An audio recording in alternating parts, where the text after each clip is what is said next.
LaSalle Lady Spikers at NU Lady Bulldogs umaarangkada na sa pangalawa at pangatlo sa team standing kasunod sa undefeated team na UST Golden Tigresses. Matapos talunin kahapon ng FEU at UE, napaka-exciting talaga ang kaganapan sa UAAP Season 86. Sino kaya ang kakasa sa round 2? Makakabawi kaya ang LaSalle? NU, kakasa pa rin kaya sa tangkad ng mga Lady Spikers? Pero bago pa man ang lahat, huwag mo namang kalimutang mag-subscribe at i-spike ang notification bell para lagi kang updated sa mga valuable ganap. Ang dalawang kupunan na magkalaban noon sa finals last season 85 ay may parehong 4 na panalo at 1 talong record. At lahat ng natalo nila ay gawa ng UST Golden Tigresses na ngayon ang nangunguna sa team standing.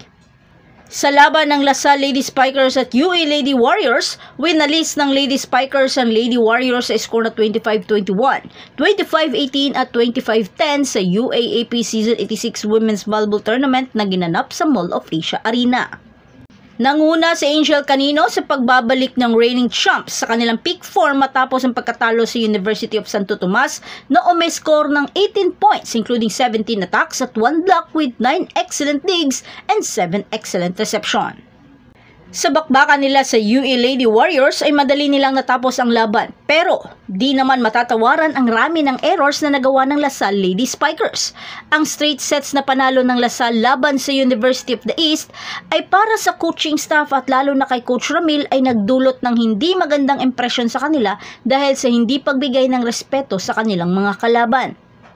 Ikinalungkot ng assistant coach na si Coach Noel Orculio ang error-plagued start ng defending champs sa unang dalawang set, kung saan karamihan sa 21 unforced error ng kupunan ang nagawa. Samantala, nakuha ng National University ang ika-4 na sunod na panalo kontra sa Far Eastern University na nagtapos sa 4-setter match sa score na 25-17, 13-25, 25-17 at 25-19 sa UAAP Season 86 Women's Volleyball Tournament na ginanap sa Mall of Asia Arena. Maagang nag-apoy si Alyssa Solomon sa opensiba na umiscore ng 15 attacks sa kanyang 25 points sa unang dalawang set lamang upang panatilihin ang Lady Bulldogs laban sa lakas ng Lady Tamarao. Bagamat nasungkit sa kanila ang second set dahil sa pambihirang klase-klaseng atake ng FEU, kaya mukhang di nakaporma ang NU at nagkanda error pa sila. Nag-iba ang ihip ng hangin at nasungkit pa ng FEU ang momentum at nagtapos sa score na 25-13. Talagang ang lala ng pagkabagsak ng NU sa second set. Pero agad naman nila itong nabawi at nakapag-compose agad, kaya nakuha nila ang kanilang pang-4 na panalo. Sa larong ito, si Abby Puno ang naging game changer ng kupunan dahilan upang maging player of the game. Hindi rin madali ang pinagdaanan ng NU sa kamay ng FEU, pero sapat na kaya ito kung makakaharap nila muli ang kanilang karibal na LaSalle Lady Spikers? Ano sa tingin nyo? So that's it.